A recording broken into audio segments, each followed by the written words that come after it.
বন্ধুরা, আজকে একটা নতুন গল্প নিয়ে আসলাম তোমাদের মাঝে। এটা সত্য এবং বাস্তব জীবনের ঘটনা। শেষ পর্যন্ত শোনার অনুরোধ রইল। শুনলে তোমার মধু চলে আসবে। দেরি না করে চলো শুরু করা যাক। আমি আর মা ধানক্ষেতের পাশে কাজ করছিলাম। হঠাৎ আমার মনে হলে কেউ আমাদের দেখছে। আমি ভয় পেয়ে কাজ বন্ধ করে দিলাম। তখন মা কাতর স্বরে আমাকে বলল, বাবা, আমার তো এখনো হয়নি। আমার শেষ কাজটুকু করে দাও, তোমার পায়ে পড়ি। মার এমন কথায় আমার খুব মায়া হলো, তাই আমি পাগলের মতো তাড়াতাড়ি কাজ শেষ করলাম। বন্ধুরা, আজকে তোমাদের বলল আমার মায়ের সাথে ধানক্ষেতে কিভাবে কাজ করলাম সেই সত্যি ঘটনা। গল্পটি শেষ পর্যন্ত শুনলে তোমাদের পানি ধরে রাখতে পারবে না। আমার নাম রাসুল। আমরা মধ্যপ্রদেশের ইন্দোরের কাছাকাছি একটি গ্রামে বসবাস করি। আমার বাবা রঘুনাথ অনেক দিন হলো বিদেশে গেছেন। ভাগ্য পরিবর্তনের আশায় তিনি আমাদের বলেছিলেন প্রত্যেক বছর 2 মাসের জন্য ছুটি নিয়ে বাড়িতে আসবেন। কিন্তু এখন তিনি আমাদের বলেছেন যে আগামী 5 বছরের জন্য বাড়ি ফিরতে পারবেন না।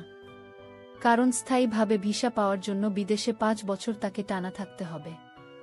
এটা আমার এবং আমার মায়ের জন্য একটি মর্মান্তিক খবর ছিল। কারণ এর অর্থ হলো এখনো আরও 4 বছর আমরা বাবার সাথে দেখা করতে পারব না। গল্প শুরু করার আগে আপনাদের আমার পরিবারের সাথে পরিচয় করিয়ে দেই। আমি আমার বাবা মায়ের একমাত্র সন্তান। আমার বয়স 20 বছর। সুগঠিত শরীর, লম্বায় প্রায় 6 ফিট। আমরা মূলত কৃষক করি। খেতে পরিশ্রম আর বাড়িতে গরুর দুধ সহ ভালো ভালো খাবার খেতে পেয়ে আমাকে প্রায় ষাঁড়ের মতো দেখতে হয়েছে। এখন আমি বিয়ে প্রথম বর্ষে পড়ছি। আসলে আমি খুব অন্য রকমের ছেলে। গ্রামের 3-4টি মেয়েকে দিয়েছি। গ্রামে আমাদের বড় চাষ করা জমি আছে। সেই জমিটি গ্রাম থেকে অনেকটাই দূরে। জমিতে আমরা মূলত 2টি চাষ করি, ধান ওয়াক। মাঠের এক কোণায় আমাদের গবাদি পশুর চালাও আছে, সেখানে আমি প্রতিদিন কাজের জন্য যাই। আবার অনেক সময় আমার মাও সাহায্য করতে আমার সাথে যায়। এবার আমার মায়ের সঙ্গে আপনাদের পরিচয় করিয়ে দেই। আমার মায়ের বয়স 42 বছর। আমার মা একটি কৃষক পরিবার থেকে বিলং করে। তাই বাড়িতে এবং মাঠে ঘাটে কঠোর পরিশ্রমের কারণে মায়ের শরীর খুব ভালো এবং পাকাপোক্তভাবে গড়ে উঠেছে। আমার মায়ের গায়ের রং একটু গাঢ়, একটু মোটাসোটা হলেও মা যেহেতু 5 ফিট 6 ইঞ্চি, তাই মাকে মোটাসোটা বলে মনে হয় না। আমি কোনোদিনই আমার মায়েরও দেখতে পাইনি। তবে সে কি খুব বড় অধিকারী? আমি আগেই বলেছি যে সে একটু গোলগাল প্রকৃতির, মানে মোটাসোটা। সুতরাং মায়ের খুব বড় আকারের। হাঁটার সময় মায়ের শাড়ির মধ্যে ঝাঁকুনি দেয়। কি যে দারুণ দৃশ্য তা বলে বোঝানো যায় না। আমার মা বাড়ির বাইরে ভেতরে সব সময় শাড়ি পরে থাকেন। গরমকালে তিনি বাড়িতে শাড়ি পরা বাদ দিয়ে শুধুমাত্র 2 জোড়া পরে থাকেন। এর ফলে মায়েরা আরও বড় মনে হয়। এবং কাজের সময় মা যখন নিচু হয়ে কাজ করে তখন মায়ের বড় উল্টানো হাড়ির মতো করে বেরিয়ে আসতে চায়। আমার মনে হয় গরমকালে মা নিচে পড়ে না। তাই আমি কোনো বাড়ি আউটলাইন দেখতে পাইনি। বাড়িতে আমি প্রায় লুকিয়ে লুকিয়ে আর চোখের মধ্যে লুকিয়ে থাকা মায়ের দেখতাম। আমি জানি না এসব লুকিয়ে দেখা কাণ্ডগুলো টের পেয়েছে কিনা। কারণ কখনোই আমি মায়ের দিক থেকে এমন কোনো ইঙ্গিত পাইনি যে মা বুঝতে পেরেছে যে মায়ের তাকে চোখ দিয়ে গিলে খায়। আমার বাবা বাড়ির বাইরে থেকে আমাকে ঘরের মানুষ কি করে তুলেছে। আমার মা আমাকে বাড়ির বল বলে খেপাত। যখনই আমি কোনো কাজ করতে চাইতাম না তখনই মা বলতো, তুই তো এখন বাড়ির বল, তুই যদি কাজ না করি তাহলে কে করবে শুনি? তোর বাবার কাজগুলো তোকে এখন করতে হবে, তাই না? যেহেতু আমি নিয়মিত কলেজের বান্ধবীদের দিতাম, বরং এটা বললে ভুল হবে না যে আমার অনেক বছরের জন্য বান্ধবীরা আমাকে দিত। তাই আমি কখনোই আমার মায়ের সাথে কিছু করার চেষ্টা করিনি। তবে আমি কেবল তার দেখতাম যা বাড়িতে বিনামূল্যে দেখানো হতো। আমার নিজের মাকে দেওয়ার কোনো ইচ্ছাই ছিল না। আমি আমার মায়ের জীবন সম্পর্কে কিছুই জানি না। তবে আমার মনে হয়েছিল যে তিনি অবশ্যই তার নিজের রুমে নিচের ইচ্ছা পূরণ করেন। কারণ আমার বাবার বিদেশ যাওয়া প্রায় 1 বছর হতে চল। আর মা অবশ্যই সত্যিকারের খাবার জন্য ক্ষুধার্ত হয়ে আছে। আর বাবা যে আরও 4 বছর বাড়ি আসবেন না, এই খবরটা ছিল মায়ের জন্য আরও মর্মান্তিক। আর আমার মা ও শারীরিকভাবে খুব ফিট এবং সুন্দর মহিলা ছিলেন। তাই আমার জানা ছিল না তিনি কিভাবে তার এই জীবন পরিচালনা করতে সক্ষম হবেন। যেদিন থেকে বাবার বাড়িতে না আসার খবরটা আসে ঠিক সেই দিন থেকেই আমি খেয়াল করি মা যেন কেমন হতে শুরু করে, অন্যমনস্ক থাকেন। এমন অনেকবারও হয়েছে যে তার শোবার ঘর থেকে ওই আওয়াজ শুনতে পেয়েছি। মাকে নিজের ইচ্ছা পূরণ করছেন তা আমি বুঝতে পারতাম। কিন্তু আমার শুধুমাত্র সোনা ছাড়া কিছু করার ছিল না। গরমের দিনগুলিতে খুব গরম পড়ত। তাই বাড়িতে আমি কেবল একটা লুঙ্গি পরতাম। আর মা কেবল জোড়া টুপি পরত। অনেক সময় আমি লক্ষ্য করেছি মা আমার নিচের দিকে তাকিয়ে থাকেন। অবশ্যই সেই তাকানোটা কোনো ছেলের প্রতি কোনো মানে হয় না। সেটা এক পুরুষের ইচ্ছা থেকে বঞ্চিত মহিলা। মাঝে মাঝে মা আমাকে উত্ত্যক্ত করত। এই বলে যে যেহেতু বাবা বাড়িতে নেই তাই বাড়ির পুরুষ বলতে এখন আমি। তাই আমার বাবার মতো বাড়ির লোকের সমস্ত দায়িত্ব পালন করা উচিত। বুঝতে পারতাম যে মা একটি স্পষ্ট বার্তা দিচ্ছেন। তখন আমার ভেতরে এক অজানা শিহরণ খেলে যেত। এমন সময়ে রসিকতা করে আমি বলতাম যে সে বাড়ির মহিলা, তাই তার সমস্ত দায়িত্ব পালন করা উচিত। এই ধরনের কথার উত্তরে মা বলতো, তুই যদি তোর দায়িত্ব পালন করিস তাহলে আমি আমার দায়িত্ব পালন করতে প্রস্তুত। এরকম থাকতে তামাশা আমাদের মা ছেলের মধ্যে প্রায়ই হতো। কিন্তু কখনোই আমরা আমাদের সীমা অতিক্রম করিনি। বাড়ির কাজ করার সময় মা অত্যন্ত গেমে যেতেন। ফলে মায়ের সামনে উপর ভাসমান হতো। তখন মায়ের স্পষ্ট বোঝা যেত। যেহেতু মা বাড়িতে কখনোই জোড়া টুপি পারে না তাই মায়ের আমার চোখে ধরা পড়ত। অনেক সময় আমি যখন মায়ের দিকে কামুক চোখে তাকাতাম তখন লক্ষ্য করতাম মা আমার দিকে তাকাত। ওই তো মা বুঝতে পারত যে আমি আমার চোখ দিয়ে মাকে গিলে খাচ্ছি। কিন্তু মা কখনোই আমাকে এর জন্য বকা দেননি। মা এমন ভাব করত যেন আমি যে মায়ের দিকে তাকিয়ে আছি মা সেটা টের পাইনি। আবার কখনো কখনো আমি যখন সকালে উঠে আসি করতে যেতাম তখন আমার সোজা হয়ে আকাশের দিকে তাকিয়ে থাকত। তখন মা ও আমার দিকে তাকাত, আমি এমন ভাব করতাম যেন আমি লক্ষ্যই করিনি যে মা আমার দিকে তাকিয়ে আছে। আমি আরও বেশি বেশি করে মাকে দেখতাম। একদিন আকাশ মেঘাচ্ছন্ন ছিল। আমরা মা ছেলে মিলে জমিতে গিয়ে ধান লাগিয়েছিলাম। তারপর জমিতে জল ভরে চার ধরে মাটি দিয়ে বাদ দিয়েছিলাম। মা আমাকে মাঠে গিয়ে দেখে আসতে বলল যে জমিতে জল ঠিকঠাক আছে কিনা এবং জল আটকাবার জন্য যে বাদ দিয়েছিলাম সেগুলো ঠিক আছে নাকি ভেঙে গেছে। কারণ যদি জল বেরিয়ে যায় তাহলে আমাদের আবার নতুন করে জমিগুলোতে ধান লাগাতে হবে এবং এর জন্য অনেক টাকা খরচ হবে। আমার একদমই যাওয়ার ইচ্ছে ছিল না। ভাবলাম কম্পিউটারে ভিডিও দেখে নিচের কাজ করব। তাই আমি মাকে বললাম আজকে না গেলে হতো না। মা বলল না, আজকে যেতে হবে বলে আমাকে জোর দিতে লাগল। আমি আবার অনিচ্ছা জানালে মা বলল, একা যেতে না চাইলে চল, আমিও যাচ্ছি তোর সাথে। বাড়ির কাজ কাম তো হয়ে গেছে, নেনে রেডি। কি আর করা, মায়ের উপর জোর করে কোনো লাভ নেই। তার থেকে বড় কথা আমার মনে আসলো যে মা আর আমি ওই নির্জন মাঠে একা থাকব। অনেকটা সময়ও কাটানো যাবে আমার সাথে।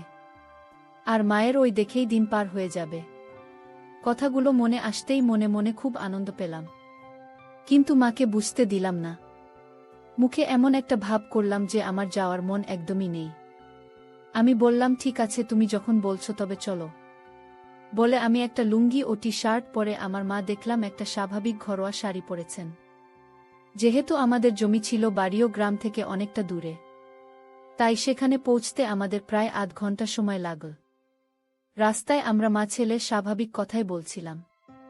আমরা যখন ধান খেতে পৌঁছলাম তখন আকাশ সম্পূর্ণ মেঘে ঢাকা ছিল। মনে হচ্ছিল যে কোনো সময় বৃষ্টি শুরু হবে। তবে চিন্তার বিষয় ছিল যে বৃষ্টি থেকে বাঁচার জন্য আমাদের কাছে কোনো ছাতা ছিল না। একমাত্র উপলব্ধ আশ্রয়স্থান ছিল আমাদের গরুর ঘর, কিন্তু সেটাও মাঠের অন্য দিকে অনেকটা দূরে ছিল। আমি মনে মনে এসব কথাই ভাবছি। হঠাৎ বৃষ্টি শুরু হয়ে গেল। মা আমাকে বলল, রাসুল, তুই ওই দিকটা গিয়ে দেখ বাদ ঠিক আছে কি না, আমি এই দিকটা দেখছি। বলে মা দেখতে লাগল ভালো করে। আমিও চলে গেলাম মায়ের বিপরীত দিকে এবং দেখতে লাগলাম। দেখতে দেখতে আমি আর মা দুজনে ভিজে গেলাম। দেখলাম এক জায়গা দিয়ে জল বেরিয়ে যাচ্ছে। মা আমাকে সেই ভাঙা জায়গাটাতে কাদামাটি দিতে বলল। আমি সঙ্গে সঙ্গে কিছু কাদা হাতে করে নিয়ে সেখানে দিয়েই, কিন্তু জলের প্রবাহ বেশি থাকায় তার সঙ্গে সঙ্গে ধুয়ে গেল। মা আমাকে জিজ্ঞেস করল, কি হয়েছে? আমি বললাম, মা ধুয়ে গেছে। মা বলল, থামো, আমি আসছি, তুই কিছু কাঁদে আমাকে। বলে মা আমার কাছে আসলো। কিছু কাদা মায়ের হাতে দিলাম। মা সেটা নিয়ে একটু নিচের দিকে ঝুঁকল। তারপর সেই ভাঙা জায়গাতে কাজে ঢুকিয়ে দিচ্ছিল। আমি মায়ের সামনে দাঁড়িয়েছিলাম এবং ভেজা কাদা মাটি মায়ের হাতে ধরিয়ে দিচ্ছিলেন। মা যখন নিচে ঝুলছিল তখন মার উপরিভাগ থেকে দেখা যাচ্ছিল, যেহেতু মায়ের খুব বড় বড় ছিল তাই নিচে ঢোকার সময় মার স্পষ্ট দেখা যাচ্ছিল। আমার মনে হলো যে আমি খুব ভাগ্যবান যে কিনা বিনামূল্যে এত সুন্দর দৃশ্য দেখতে পাচ্ছি। আমি মাকে কাদা দিচ্ছিলাম আর তার বৃষ্টিতে ভেজা দুটোর দিকে তাকিয়েছিলাম।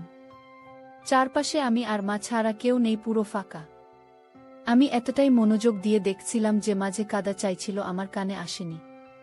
মা বলল, কি রে, হা করে কি দেখছিস কাদাতে? এমনিতেই ভিজে গেছি, ঠান্ডাও লাগছে, দে কাদে। আমি তাড়াতাড়ি নিজেকে ঠিক করে মাকে কাদা দেই। মা কি বুঝতে পারল যে আমি মাকে দেখছিলাম? বুঝলেও কিছু বলতে পারেনি, কারণ মা তখন কাদা লাগাতে ব্যস্ত। কাদা নিয়ে মা আবার ভাঙা জায়গাতে কাদা লাগতে লাগল। কাদা নিয়ে এদিক ওদিক লাগানোর সময় মায়ের সাথে সাথে ওই এদিক ওদিক দুলছিল। এই দৃশ্য দেখে আমার বর হতে শুরু করল। বৃষ্টি খুব জোরে হচ্ছিল এবং আমরা মা ছেলে দুজনেই বৃষ্টিতে পুরোপুরি ভিজে গিয়েছিলাম। গরুর ঘরটা একমাত্র আমাদের আশ্রয়ের জায়গা ছিল, কিন্তু সেটা অনেক দূরে থাকায় আমাদের ভেজা ছাড়া আর কিছু করার ছিল না। বৃষ্টিতে ভিজে মা সব পুরোপুরি লেপ্টে যায়।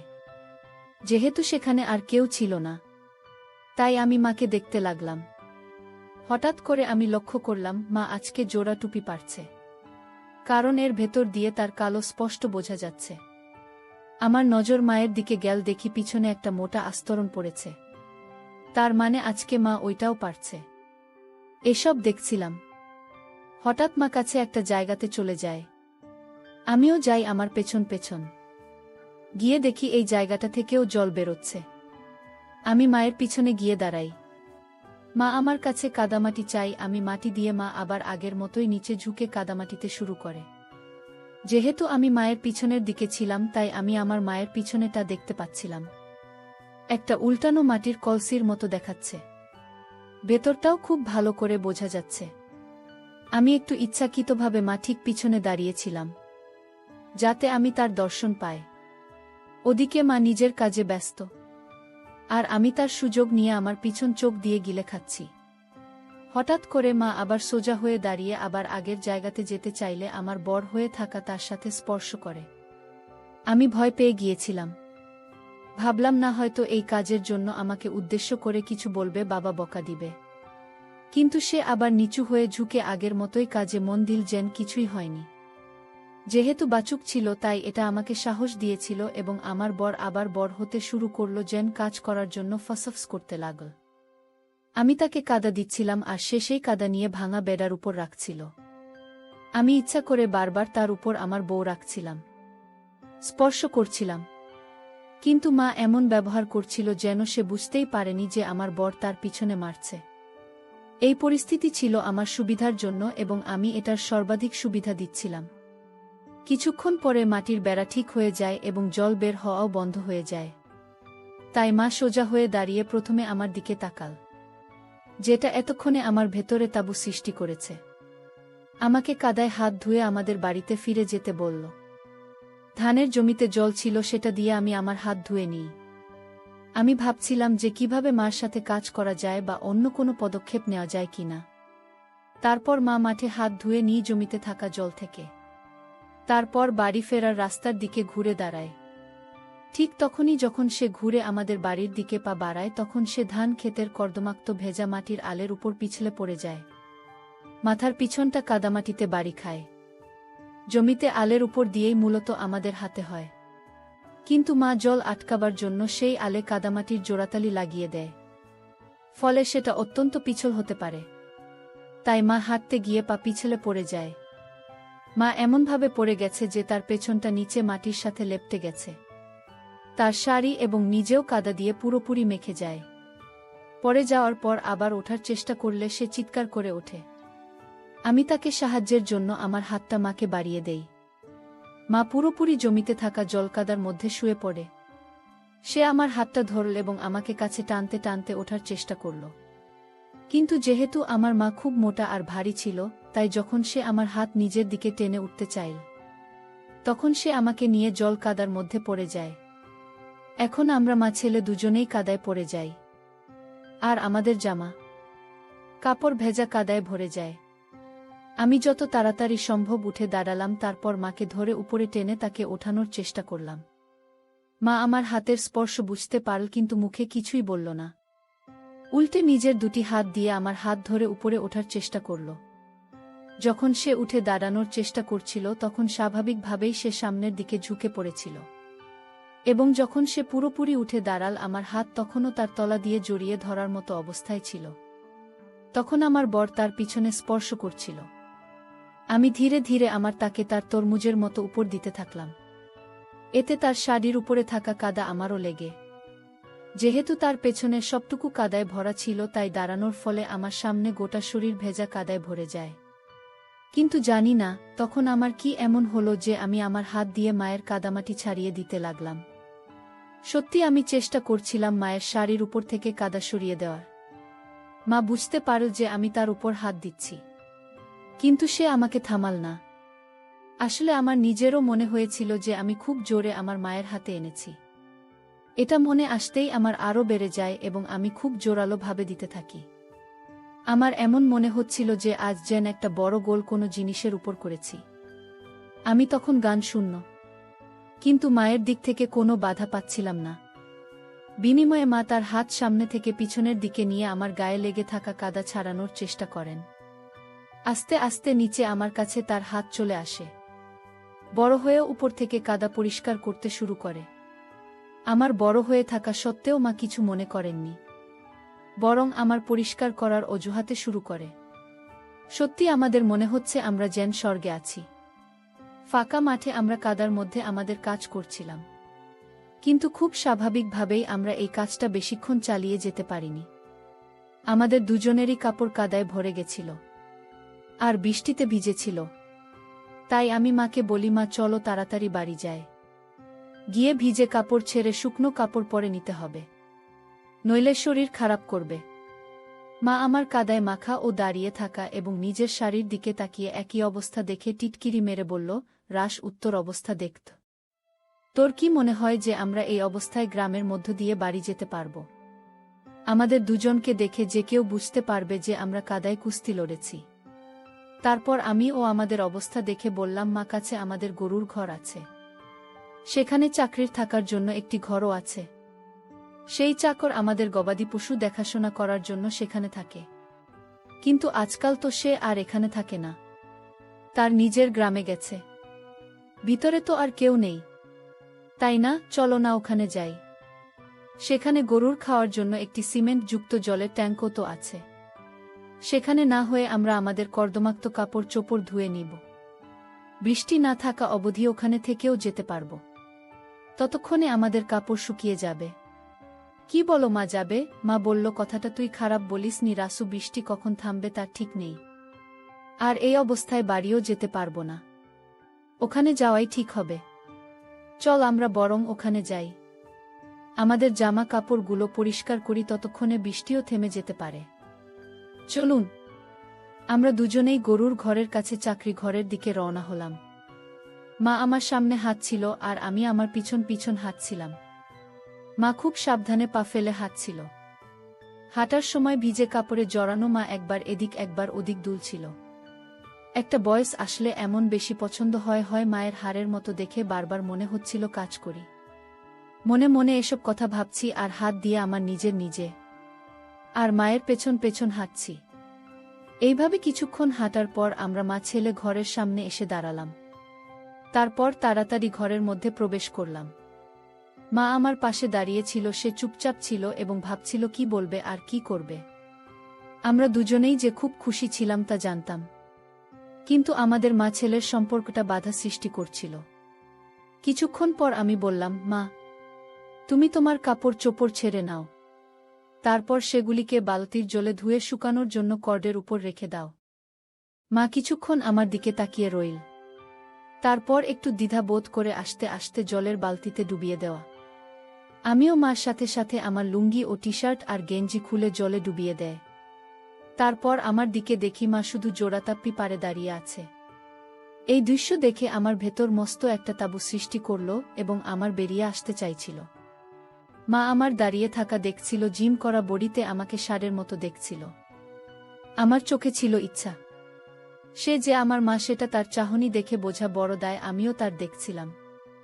এই প্রথম আমি আমার মাকে এভাবে দেখলাম। লক্ষ্য করলাম মায়ের উপর কাদা মাটি লেগে আছে। মাথায় একটা দুষ্টু বুদ্ধি আসলো। আমি মাকে বললাম, মা, দেখো তোমার উপরে অনেক কাদা লেগে রয়েছে, আর বৃষ্টির জলে দুটোই পুরোপুরি ভিজে গেছে। তুমি চাইলে ভালো করে ধুয়ে মাটি পরিষ্কার করে কর্ডের উপর শুকুতে দিতে পারে। মা আমার গলার স্বর এবং চোখের মধ্যে ইচ্ছা অনুভব করে বললেন, রাহুল, তোর কি মাথা খারাপ হয়ে গেছে নাকি? তুই ভাবলে কি করে যে আমি তোর সামনে আমার সম্পূর্ণ হয়ে দাঁড়িয়ে থাকব? এটা কখনোই হবে না। আমি বললাম, মা, কি বলছো কি এসব? আমি তোমার ছেলে, ছোটবেলায় 10 বার তোমায় দেখেছি। আমি তোমারই তো ছেলে, তোমার থেকে আমার সৃষ্টি হয়েছে। নিজের ছেলের সামনে তোমার লজ্জা কিসের মা? আমরা দুজন ছাড়া তো আর কেউ নেই এখানে, আর এই বৃষ্টির মধ্যে কেউ আসবেও না। তাছাড়া আমাদের চাকরও তো নেই। তাই লজ্জা না করে তোমার ওগুলো পরিষ্কার করে নাও, নইলে তোমার ঠান্ডা লেগে যেতে পারে। আর হতেও পারে তোমার কাপড় চোপড় ভেজা থেকে যেতে পারে। আমাকে দেখো, আমিও তো সম্পূর্ণ হয়ে আছি। মা কিছুক্ষণ ভাবল, তারপর ইতস্তত করে বলল, রাসূল, আমার মনে হয় তোর সামনে আমার সম্পূর্ণ হওয়া খুব অদ্ভুত আর নির্লজ্জের মতো একটা কাজ হবে। তুই আমার ছেলে, তোর সামনে কি করে আমি? আর তাছাড়া আমি খুব মোটা আর বয়সও বেড়েছে। আমার খুব খারাপ লাগবে বাবা তো সামনে এমন করতে। আমি জানি আমার ওজন খুব বেড়েছে, তাই আমাকে কুৎসিত আর মোটা লাগে। আমি নিজেই নিজের দিকে তাকিয়ে লজ্জা পাই। আমি কি করে তোর সামনে সম্পূর্ণ হবে? এই কথা বলার পর মা চুপচাপ দাঁড়িয়ে রইল। আমি পরিবেশটাকে হালকা করার জন্য হাসতে হাসতে বললাম, মা, কি বলছো তুমি? কে বলেছে তুমি মোটা? তুমি খুব ফিট এবং খুব সুন্দর একজন মহিলা। আমার মনে হয় না গ্রামের কেউ তোমার সাথে সৌন্দর্যের কম্পিটিশন দিতে পারবে। এমনকি আমার কলেজের মেয়েরাও তোমার মতো রূপ পাওয়ার জন্য মরিয়া হতে থাকে। এক অজানা ভয়ে সারা দিল মনে। ভাবলাম মার সাথে কখনো এমন কথা বলেননি, আজ বেরিয়ে গেছে মুখ থেকে। মা বকা না দেয়, কিন্তু মনে হলো যে মা এই কথাটা কিছু মনে করেনি। উল্টে সে হেসে বলল, রাসূল, তুই আমার মন রাখার জন্য এসব কথা বলছিস আর আমাকে নিয়ে মজা নিচ্ছিস, আমি সব বুঝি। আমি বললাম, না মা, আমি সত্যি বলছি। তুমি আমার চোখে দেখা সবচাইতে সুন্দর নারী। মা বলল, থাক, আর প্রশংসা করতে হবে না। সত্যি বলতে তুইও খুব হ্যান্ডসাম। তোর বাবার মতো হোসেনি। তুই কলেজে কতগুলো মেয়ে বন্ধু আছে তোর? সত্যি করে বল। আমি বললাম, মা, আমি আমার কলেজের একটা মেয়েকে আমার পছন্দ না। সবগুলো তো পাতলা। যুগ এখন পাল্টে গেছে। জানো তো, এখনকার ছেলেরা পাতলা মেয়েদের পছন্দ করে না। এখনকার ছেলেরা পছন্দ করে তোমার মতো নারী। কারণ যখন একটা ছেলে ভালোবেসে একটা মেয়েকে ধরবে, তখন তার যেন এটা না মনে হয় যে সে শুধু হারকে জড়িয়ে আছে। তাই আমি তোমাকে নিয়ে মজা মোটেও করিনি। পরে এসব নিয়ে কথা হবে। তুমি এখন সম্পূর্ণ হও। বলে একটা হাসি দিলাম তার দিকে তাকিয়ে। মা একটু লাজুকভাবে তার জলভর্তি বালতিতে ফেলে দিল। তার বউ আমার সামনে বেরিয়ে আসলো। হঠাৎ আমার মুখ থেকে আপনা আপনি একটা সিটি বেজে উঠল। মা এটা শুনে লজ্জায় মুখ নিচে নামিয়ে নিল। সাথে সাথে আমিও লজ্জা পেলাম। আমি নির্বিকারভাবে বললাম, মা, সিটি মারার জন্য আমি তোমার কাছে ক্ষমা চাইছি। আমি ইচ্ছে করে করিনি। বিশ্বাস করো। তবে এটা প্রমাণিত যে তুমি খুব সুন্দরী। আমি বাজি ধরে বলতে পারি, যদি তুমি আধুনিক পোশাক পরে রাস্তাতে বের হও, তাহলে বুড়ো যুবক সবার মাথা ঘুরে যাবে। মা আমার কথা শুনে একটু লজ্জা পেল। তারপর বলল, রাসূল, তুই বলছিস ঠিক আছে, কিন্তু ভুলে যাস না আমি তোর মা। একটা ছেলের কখনোই তার মাকে সব কথা বলা ঠিক না। এমনকি নিজের মাকে সিটি মারাটা উচিত না। তার উত্তরে আমি মাকে বললাম, আমায় ক্ষমা করো, কিন্তু তুমি তো তখন বললে যে বাড়ির লোক, আমি বাবার দায়িত্ব আমাকে দিলে। যদি বাবা তোমাকে এরকম প্রাংশা করত, তাহলে কিছু বলতে, আমি আমার বাবার সমস্ত দায়িত্ব পালন করব। তুমি শুধু এই অধিকারটা আমাকে দাও। মা একটু লাজুক হয়ে থাকতে করে।